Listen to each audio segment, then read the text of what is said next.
Personal na kahapon eh! Personal na kahapon! Uy, Alam mo, nagkagalit ka ng asawa ko dahil dyan. Tama na!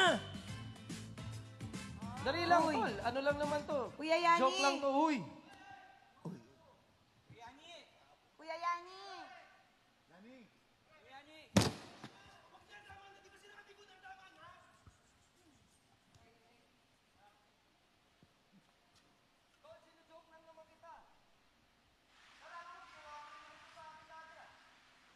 Tama na! Tama na!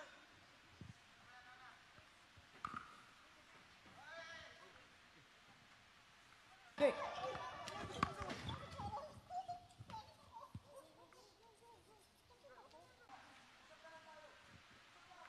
Guys, come on, man. Di pa naman kayo nahihiya? Lahat naman tayo dito nagtatrabaho, Yans.